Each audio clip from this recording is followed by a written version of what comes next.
இன்றே டவுன்லோட் செய்து உங்கள் ஃபேவரட் ஷோக்களை என்ஜாய் பண்ணுங்க. கரெக்டா சுளுக்கு பிடிச்சிருக்கிற இடத்த எப்படி கண்டுபிடிப்பீங்க?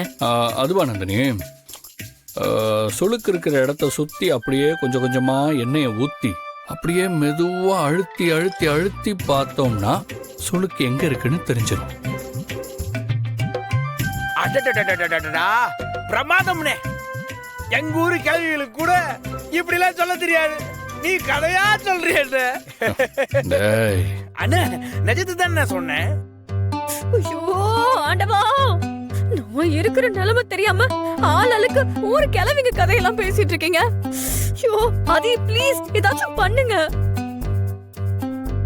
இதோ இப்போ ஸ்டார்ட் பண்ணிடுறேன் மித்ரா. என்னைக்காக தான் வெயிட்டிங். இப்போதானே பாரதி இங்க வந்து நின்னுட்டு இருந்தா, அதுக்குள்ள எங்க போனா? இத பாருமா, நீ எதை பத்தியும் கவலைப்படாத. மித்ரா கல்யாணத்துல எந்த தடங்கள் வந்தாலும் அத சரி பண்ணி அவ கல்யாணத்தை நடத்த வேண்டியது என்னோட பொறுப்பு. நீ ரிலாக்ஸ்டா இரு. கல்யாணத்துக்கு முன்னாடி மாப்பிள்ளையும் நீயும் கிளம்பி வந்தா போதும். எல்லாத்தையும் நான் பாத்துக்கிறேம்மா. சரிம்மா. சரிம்மா, மாப்பிள்ளை எப்படி இருக்காரு? அவரு நல்லா இருக்காருமா. சரி சரி, நான் மறுபடியும் நாளைக்கு கால் பண்றேன். சரிம்மா, உடம்ப பாத்துக்கோங்க, நல்லபடியா தூங்குங்க. சரிம்மா.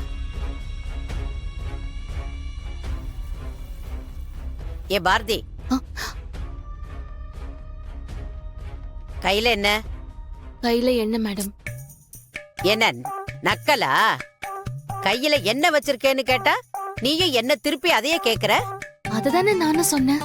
உனக்கு புரியலையா? சரி விடு. ஆமா, நீங்க என்ன பண்ணிக்கிட்டு இருக்க? என்ன விஷயம்? கையில என்னன்னு கேட்டேன். இத கேக்குறீங்களா? ஆ. மித்ரா மேடத்துக்கு சுளுக்கு பிடிச்சிருச்சான். சுளுக்கு எடுக்கிறதுக்கு எண்ணெய் எடுத்துட்டு வர சொல்லி என்ன சொன்னாங்க. என்ன சொல்ற? மித்ராவுக்கு சுளுக்கு பிடிச்சிருக்கா? என்ன இவன் கிட்ட இருந்து காப்பாத்து தெய்வமே.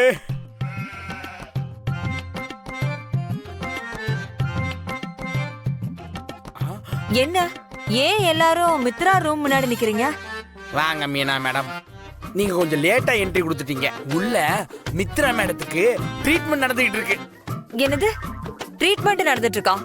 மித்ராக்கு என்ன ஆச்சு? மேடம், இதுக்கு பின்னாடி ஒரு பெரிய ஜாகிரபி, சின்ன ஹிஸ்டரியா இருக்கு. ஏண்டா தவக்கல, உன்கிட்ட ஒரு கேள்வி கேட்டா அதுக்கு உனக்கு நேரா பதில் சொல்ல தெரியாதா? எங்க அம்மா மாதிரி சுத்தி வளைச்சு பேசிட்டு இருக்க. Madam, why tension no tension. காலையில மித்ரா மேடத்துக்கு கால் ஸ்லிப் ஆகி நம்ம ஆதியனை கேட்ச் பண்ணி அப்படியே ஒரு கிச்சு கிச்சு நடந்துச்சா. அப்பெல்லாம் நல்லா தான் இருந்தாங்க. திடீர்னு இப்ப நடந்து வரும்போதுதான் இடை புடிச்சுக்கிச்சு. அதுக்கு உள்ள லண்டன் பாட்டி அவங்களுக்கு ட்ரீட்மெண்ட் கொடுத்துட்டு இருக்காங்க. நாங்கெல்லாம் வெளியே வெயிட் பண்ணிட்டு இருக்கோம். மித்ராவுக்கு சுளுக்கு பிடிச்சிருச்சா? ஐயோ, அவர் வேற வீட்ல இல்லையே. இங்க ஐயோ ஐயோன்னு சொல்லி என்ன பிரயோஜனம்? எதா இருந்தாலும் உள்ள போய் பண்ணுங்க, உங்க பங்களிப்பை கொடுங்க. போங்க. இது உள்ள போறேன். போங்க. ஓகே ஓகே ஓகே, நீங்க சொல்றத நான் அப்படியே நம்பிட்டேன். போதுமா? இங்க பாருங்க சார், நீங்க நம்பினாலும் நம்பாம இருந்தாலும் இதுதான் உண்மை. இதுக்கெல்லாம் உங்களுக்கு விளக்கம் கொடுக்கற அவசியம் எனக்கு இல்லைன்னு நினைக்கிறேன். பாரதி, உங்க கண்ணில் என் மேல இருக்கிற காதலை நான் பார்த்துட்டேன். இதை வச்சு உங்களை நான் எப்படி என் வழிக்கு கொண்டு வரேன்னு மட்டும் பாருங்க. என்கிட்ட இருந்து ஓடவும் முடியாது, ஒளியவும் முடியாது. ஐ அம் வாட்சிங்.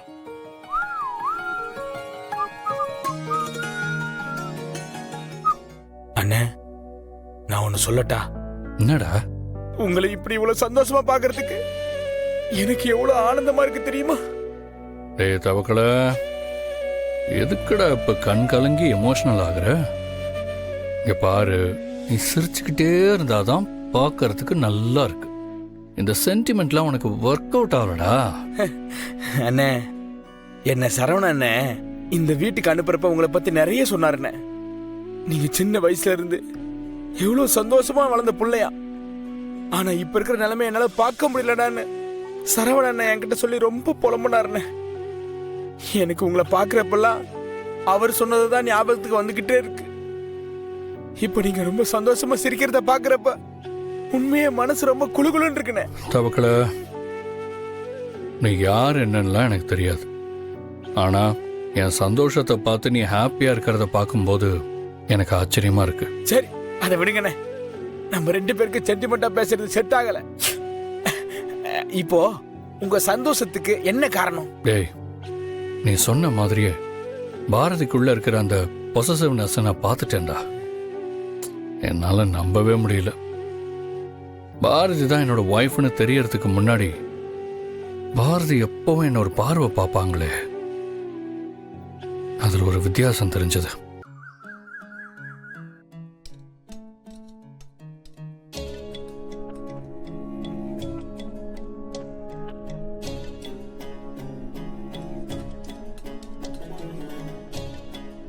மேடம், நீங்க எதுக்காக கிச்சன்ல இந்த வேலையெல்லாம் பார்த்துட்டு இருக்கீங்க? என்கிட்ட என்ன வேணும்னு சொல்லிருந்தா நானே எல்லாத்தையும் செஞ்சிருப்பேனே. பாட்டி நேத்து சொன்னதை நீ கேக்கலையா? இன்னைக்கு வீட்ல பரிகாரம் வச்சிருக்காங்க. அதனால வீட்டுக்கு வர கன்னி பொண்ணுங்களுக்கு இன்னைக்கு பாத பூஜை பண்ணி அவங்களுக்கு சாப்பாடு போட்டு புடவையெல்லாம் வாங்கி கொடுக்கணும்னு சொன்னதெல்லாம் உனக்கு மறந்து போச்சா? அதெல்லாம் ஞாபகம் இருக்கு மேடம். ஆனா இந்த சமையல் வேலையெல்லாம் நானே பார்த்திருப்பேன்ல. ஏன் கையால சமைச்சதான் அவங்களுக்கு விருந்தா பரிமாறணும்னு பாட்டி சொன்னாங்கல்ல. அதனாலதான் இன்னைக்கு நானே சமையல் பண்றேன். உங்களுக்கு ஏதாவது உதவி வேணும்னா சொல்லுங்க, நான் பண்றேன். உதவி தானே? கொஞ்ச நேரத்துக்கு இந்த பக்கமே வராதீங்க.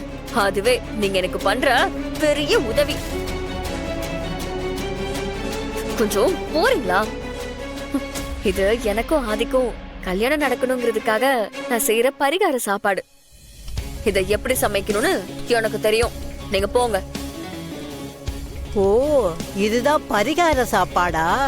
இருக்கட்டும் இருக்கட்டும்.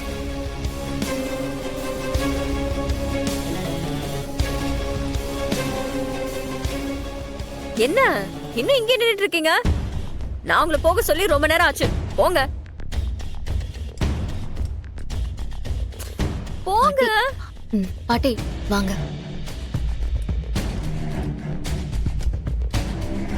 பாரதி, அவ பேசினதை கேட்டியா? அப்படியே கண்ணத்துல 4 அரை அரைன்னு போல இருந்தது. ஒரு நாள் சமைக்கிறதுக்கு இப்படி பேசுறாளே. நாம தினம் தினம் சமைக்கிறோம், நமக்கு எவ்வளவு இருக்கணும்? ஐயோ பாட்டி, எதுக்கு இப்ப சம்பந்தம் இல்லாம டென்ஷன் ஆகுறீங்க? அவங்க வீடு, அவங்க பரிகாரம், அவங்க சமைக்கிறாங்க. இதுக்கும் நமக்கும் எந்த சம்பந்தமும் இல்ல. நீங்க வாங்க, நம்ம போலாம். இல்ல பாரதி, ஏதோ ஒண்ணு சமைக்கட்டும். நாம என்ன வேண்டான்னு சொல்ல போறோம்? உதவி பண்ணட்டுமான்னு கேட்டதுக்கு முகத்துல அடிச்ச மாதிரி பேசுறா. என்ன வளர்ப்போ தெரியல. பாட்டி, மித்ராவை பத்தி ஏதோ புதுசா தெரிஞ்ச மாதிரி நீங்க பேசுறீங்க.